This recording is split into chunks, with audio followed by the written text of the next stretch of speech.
Assalamualaikum anak-anak. Kembali lagi bersama Ibu Via.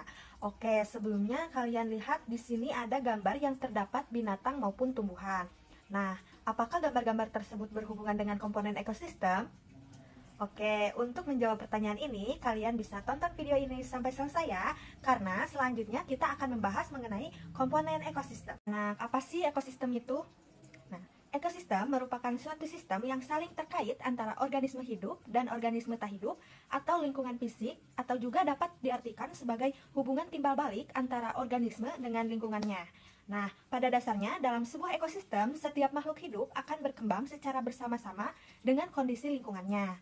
Nah, makhluk hidup itu akan beradaptasi dengan lingkungannya. Begitupun sebaliknya, makhluk hidup juga akan mempengaruhi kondisi lingkungannya untuk memenuhi keperluan hidup. Anak-anak, ada yang tahu nggak sih apa saja komponen penyusun ekosistem? Nah, ekosistem ini tersusun atas dua komponen utama, yaitu komponen abiotik dan komponen biotik. Nah, kedua komponen ini saling mempengaruhi satu sama lain dan tergantung dalam satu kesatuan sistem. Nah, anak-anak, kalian pasti penasaran kan apa itu komponen biotik dan apa sih komponen abiotik? Nah, kalau begitu yuk kita bahas satu persatu. Oke, anak-anak, komponen ekosistem yang pertama yaitu komponen abiotik. Komponen abiotik ini disusun oleh benda tidak hidup berupa air, tanah, udara, kelembapan, dan juga cahaya matahari. Nah, yang pertama ada air. Air ini sangat penting bagi kehidupan. Semua organisme membutuhkan air karena sebagian besar tubuhnya disusun oleh air. Nah, fungsi air ini bagi tubuh adalah sebagai pelarut, mengatur suhu tubuh, dan membantu reaksi metabolisme. Oke, komponen abiotik selanjutnya yaitu tanah. Tanah ini berasal dari hasil pelapukan batuan. Tanah ini menyediakan unsur-unsur penting bagi pertumbuhan makhluk hidup, terutama bagi tumbuhan.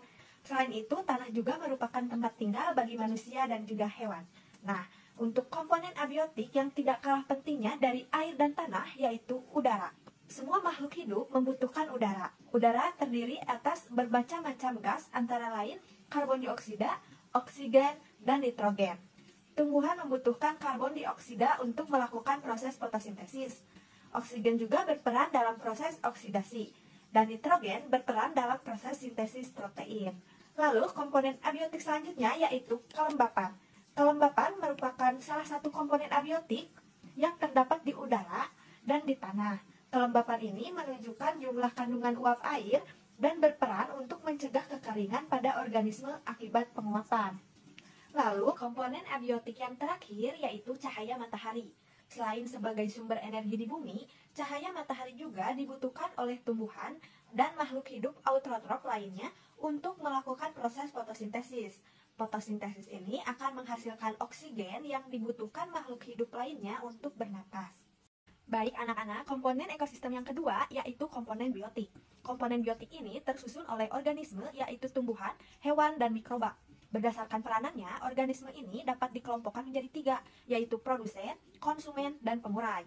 Nah, yang pertama ada produsen. Produsen di sini berarti penghasil. Produsen merupakan organisme yang menghasilkan senyawa organik atau organisme yang mampu menghasilkan zat makanan melalui proses fotosintesis. Contoh produsen ini adalah tumbuhan.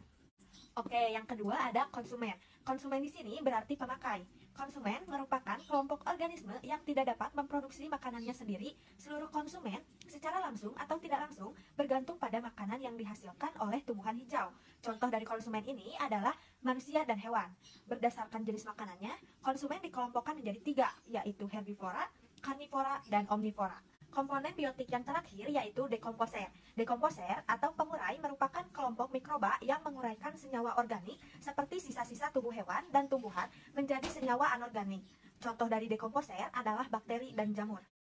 Oke anak-anak, selanjutnya kita akan membahas jenis-jenis ekosistem.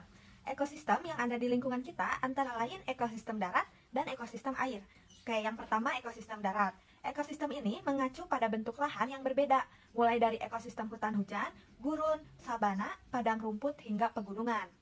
Baik, yang kedua ada ekosistem air.